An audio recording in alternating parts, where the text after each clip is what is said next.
Hello. Today I'd like to talk to you about cutting boards. So welcome to Journal Club with Greg Fridman. I've been using cutting boards as long as I can remember, and back in Soviet Union they were all plastic. And when I moved to America, we got wood cutting boards because they're better and healthier and safer. How do I know that? I just know that. I don't know where I learned it from or for what reasons. I was on LinkedIn the other day and I saw an ad, buy our cutting boards. They're proven by science to be safer and more hygienic and kill bacteria. Proven by science, huh? I was bored, so I went down that rabbit hole, found a report that this ad referred to, and it was just a business marketing thing.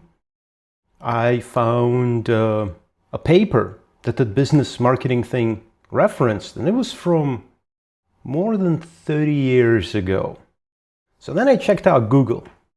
I just searched, are cutting boards safer than plastic? Are wood cutting boards safer than plastic?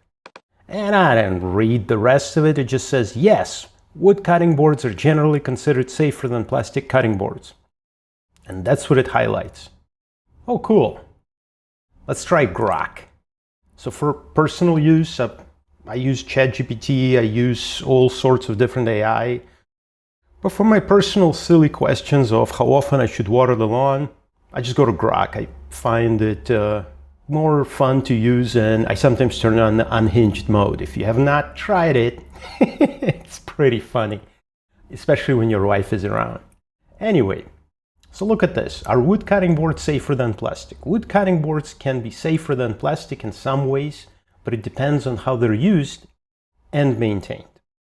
Wood, especially hardwoods like maple or walnut, has natural antimicrobial properties that can inhibit bacterial growth. Cool. Though this effect is limited and not foolproof. Studies like one from the University of Wisconsin in 1993, the same paper I found. And when I read that paper, I didn't find the study this conclusive. So let's take a look. The paper is from the Journal of Food Protection, published in January of 1994. So I guess it was received for publication in 1993. Also, even back then, it took them 6 months to publish after it's been accepted. Cool. Anyway, it's been, 32 years at this point? That's a while. Cutting boards of plastic and wood contaminated experimentally with bacteria. Okay? So, for millennia, surfaces on which meat was cut and other foods were prepared have traditionally been wooden, not stone. I guess wood is easier and more readily available. I just read this meme the other day. The most unique material in the galaxy is wood. Think about it, not diamonds. Anyway, I just thought that's funny. Various polymers became available in the early 1970s and seem to have become the work surface of choice despite a dearth of published microbiological research to support the change. Interesting language. Despite the dearth. I had to look up that word. Means lack of. Dead word? Let me know in the comments. Anybody use dearth? I don't. First time I saw it here.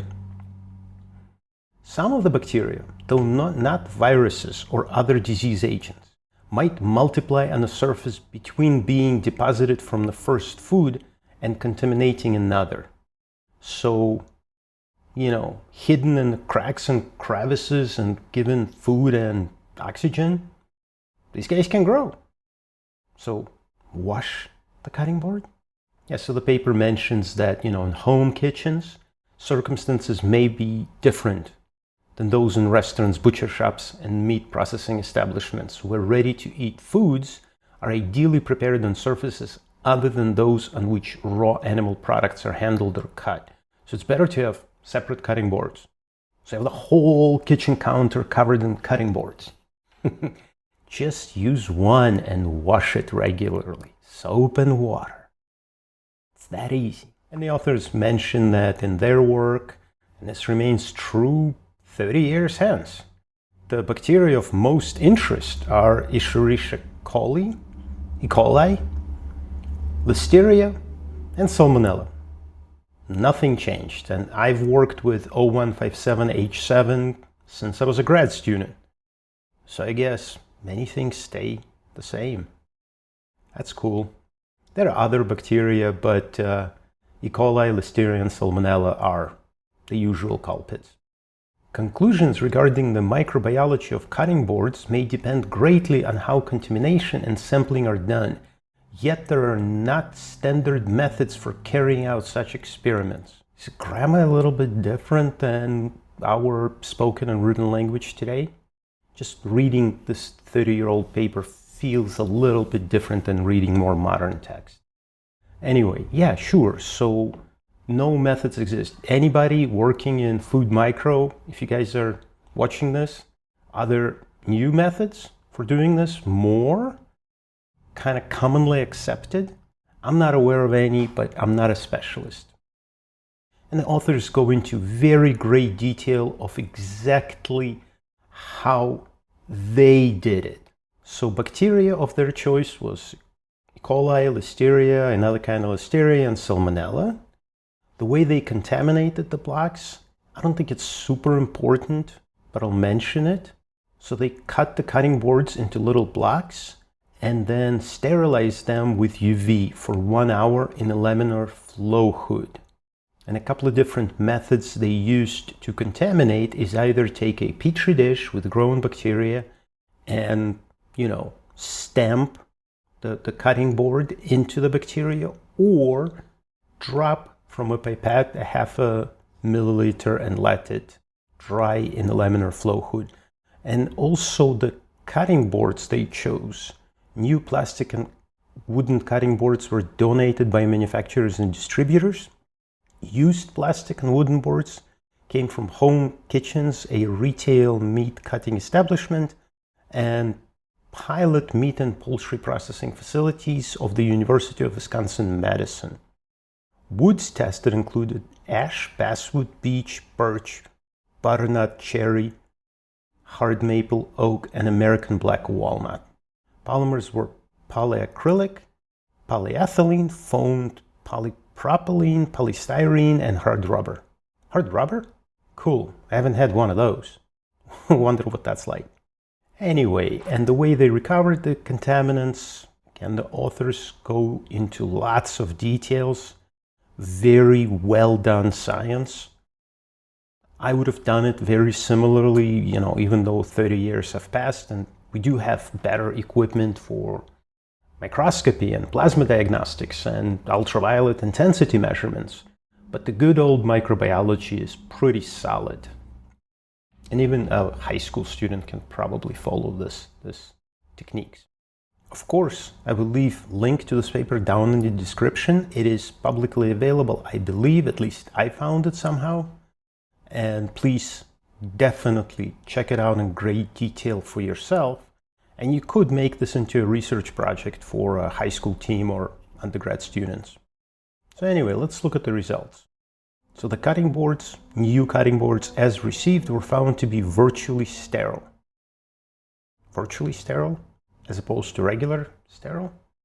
Among the used boards, noteworthy observations were that one used polyethylene board from a retail meat cutting establishment had very few bacteria, whereas a used maple board from a home kitchen had many.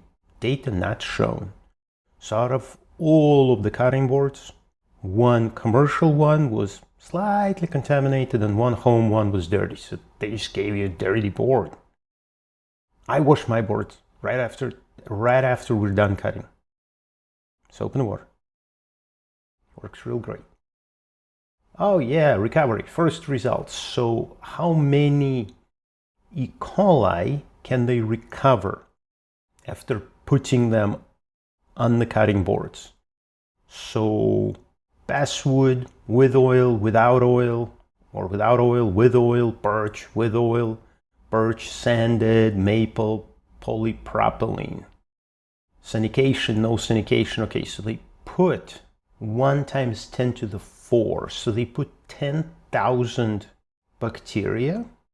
That's 10,000 per inoculum. So 10,000 bacteria. And how many do they recover? 5 to 11 from wood, 8 to 2 from wood, 2 to 2 from wood, 1, 3, 0, 60. So from polypropylene, they recovered nearly 10 times more bacteria than they put in. Granted, they put in 10,000, they recover 10. So that's a pretty low recovery for my taste. Okay.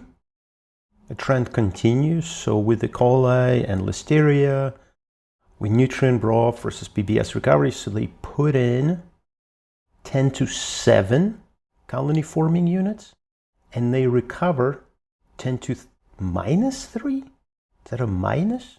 No, that's a 3. Anyway, they put in 10 to 7, they recover 10 to 3, 10 to 2. 10 to 2 is 100, so 400. Not very good recovery. And that trend continues. So they recover more bacteria from plastic than they do from wood. Okay. Same trend continues 12 hours after contamination. So they contaminate with 10 to the 7 colony forming units, and they recover, they put in 10 to 7. So 1 with 6 zeros is 1,000,000, so they put in 10 million organisms. And 12 hours later, where these guys are supposed to grow. From basswood, from birch, from butternut, from cherry, they recover very few. Well, 1,000, 8,000 in case of birch. They put in 10 million. Now in case of polypropylene, they recover 10 to the 8. So 500 million. It's quite a bit. So in the case of polypropylene, these guys grew.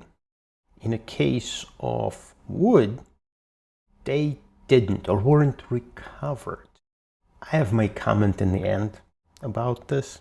Interestingly, persistence of E. coli on new wooden cutting boards is a function of type of wood and holding time. So they put in 10 to 7, wait 3 minutes, recover 10 to 7. 10 to 5 from maple, 10 to 7 from oak. But they wait 12 hours, less than 50, less than 50. So after 12 hours, everything is dead. Or not recoverable would be a more proper term. And the same trend. So 8 replicates of plastic contaminate with 3 times 10 to 3, so 3,000. And next day there's over 5 million on plastic. When CFU recovered on wood, it's roughly comparable to what you put on. So a bunch of them die, a few of them recover. So there's that trend.